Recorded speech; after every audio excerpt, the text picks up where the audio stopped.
2025 performance. No. So this does not preclude us from doing that scrutiny. Meron ba o wala? So meron ba o wala? Simple. Kung meron, bakit hindi na-file sa archives? Kung wala, I will let you proceed, Madam Chair. I will not hold this budget hostage. Gusto ko lang malaman, meron o wala. The Honorable Toby Chanco from the Independent Bloc. Yes, Madam Chair. The highlight of the President's SONA was nung sinabi na mahiya naman kayo, initiative, errata, for the boys SOP. So ang initiative at errata ay nanggagaling po yan sa Kongreso. Kaya nga medyo nahirapan si Sec. Ralph na sagutin kung paano nabawasan yung iba dahil talagang Kongreso po may alam yan. At dalawang pagkakataon po yan, sa BICAM at sa small committee. So I would like to ask the Chair to furnish all of the members the signed report of the small committee for 2025. Wait, bakit gumagalaw yung oras ko? Hindi naman kasama yung sagot.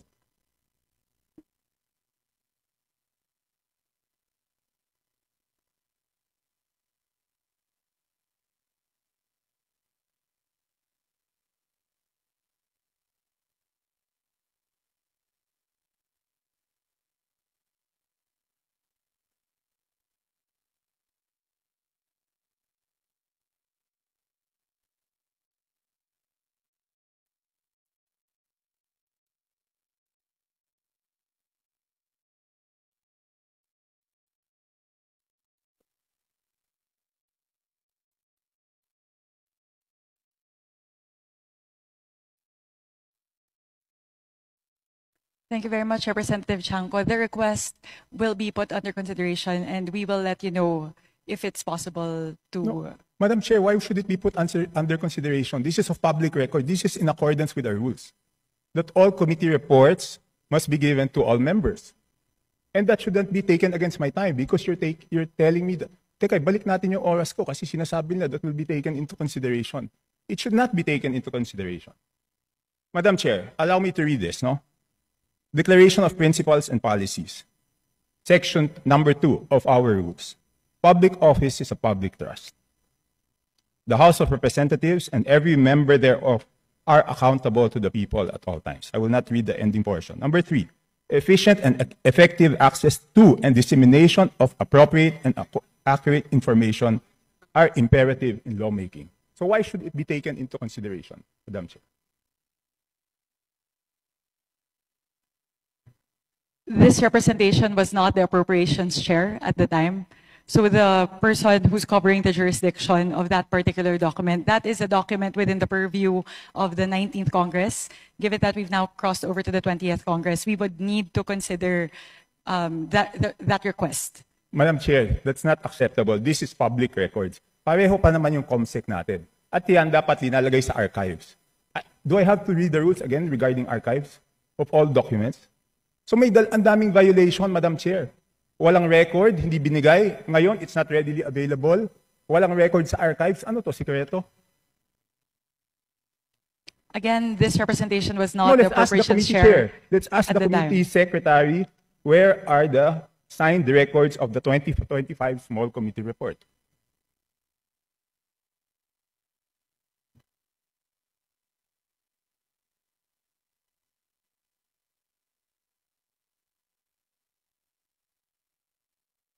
Madam Chair, simple lang to. Kung electronic copy, dapat lahat may electronic copy. So dapat i-email sa amin lahat within 5 minutes, di ba?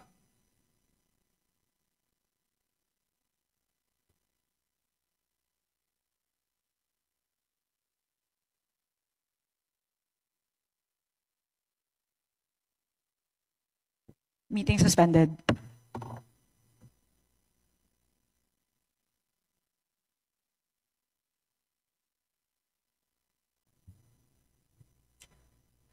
As a response to the Honorable Chanco, we will look into the records and look at the particular item. The subject matter of today's hearing is the briefing on the 2026 budget. So this is an internal matter that may be taken up with the Committee on Appropriations separately. So Madam Chair, starting Wednesday, tatanungin natin yung mga departamento, paano nila ginastos yung budget nila. Paano natin sila tatanungin kung paano nila ginastos yung budget nila kung hindi natin alam paano sila nabawasan at paano sila nadagdagan. We So will be able to scrutinize the performance of the different agencies as well as the utilization of the different line items based on the 2025 performance. No. So this does not preclude us from doing that scrutiny. Meron ba o wala? We would Mer- have to look into the records. May I ask exactly what you are asking for? The small committee report of the 2025 budget that has just asked the COMSEC kung meron o wala. Kung meron, why was it not filed sa archives based on our rules 15 days after? So meron ba o wala? Simple. Kung meron, bakit hindi na-file sa archives? Kung wala, I will let you proceed, Madam Chair. I will not hold this budget hostage. Gusto ko lang malaman, meron o wala? The HGAB itself, the output of the small committee is already embedded into the HGAB itself. So that's the report. That's the output of the small It's committee. not the report, Madam Chair. Based on our rules, each committee must come out with a report. No committee is exempted from coming out with a committee report.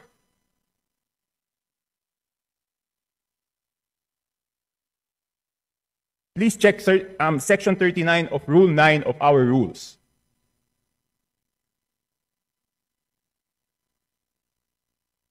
Kasi di ba kung meron, ang dali-dali naman, di ba wala?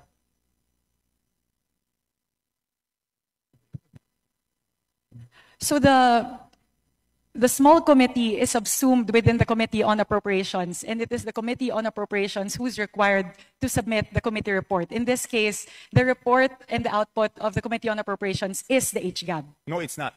The HGAB is different from a committee report. Just like any other bill, the bill is different from the committee report. There must be a committee report included to the bill. It is not one and the same.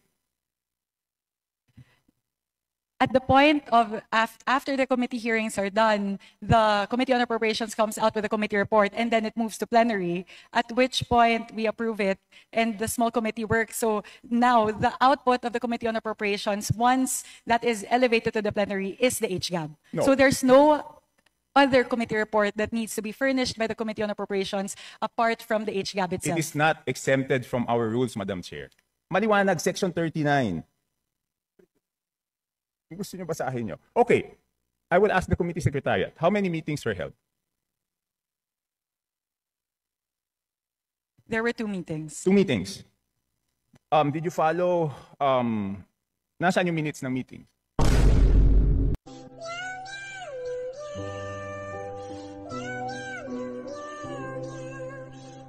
Where were the meetings held? What date?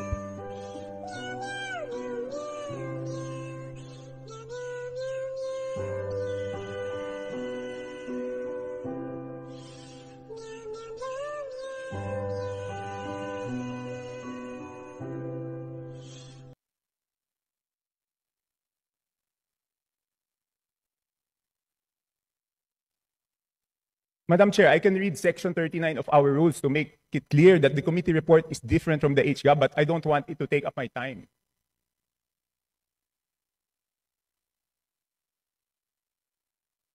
Iba po yun eh, kasi tignan nyo yung BICAM. Di ba may BICAM report? Doon sa BICAM report, teka muna, ba't umaandaw yung oras ko? Hindi pa nila natatapos yung issue rineraise ko. Doon sa BICAM report, nakasulat, okay, yung BICAM report, pinipintasan natin. Pero yung BICAM report, may nakasulat doon kung alin yung nabawasan, alin yung nagdagdagan. Dito sa HGAB, wala tayong makita kung alin yung nabawasan, alin yung nadagdagan. With the indulgence of Representative Chanco, so the COMSEC is currently looking into the specific request as well as the level of detail that you are requesting. No, within 5 minutes, I need the committee report. If we may please move on to the other questions Yes, while but- they're working on Yes, this. I will. But if within 5 minutes wala yan, ibig sabihin wala yan, ngayon palang gagawa yan. Ang gusto natin na committee report is the same as the BICAM. Okay? The same as the BICAM. Nakasulat kung saan binawas, saan nadagdag. Okay, I will mention why it is very important. Okay, ito may 2 distrito, no? At sino ang nag-introduce ng amendment? May 2 distrito, hindi naman to kasalanan ng congressman doon sa distritong yon. Ang NEP nila is 2.530 billion. And then pagdating sa GAA, naging 20.999 billion.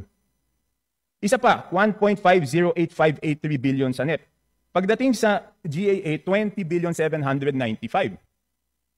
So, tapos ang pinasok lang sa BICAM dito is 5 billion and 4 billion each. So ang napasok dun sa small committee is 13 billion, doon sa isa, yung isa 14 billion. So sino yung nagpasok ng 13 billion na yun at saan tinanggal yun?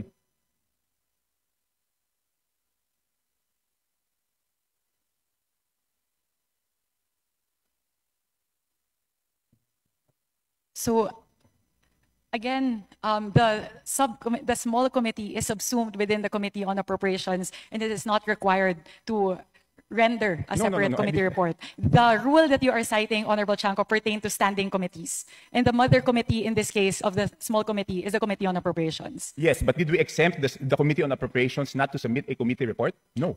Again, the committee report of the Committee on Appropriations at the plenary level is the HGAB itself. Yeah, but all meetings, dito sa ating rules, all meetings must be on record. So it's not only the committee report, dapat yung small committee na yon, meron silang report na finurnish lahat. Again, if with the indulgence of the Honorable Chanco, the COMSEC is looking into the request, if we may move to the next Okay, question. I will move to the next question. Thank So you very mukhang much. wala talaga. Signed committee report showing ano yung binawa, saan napunta.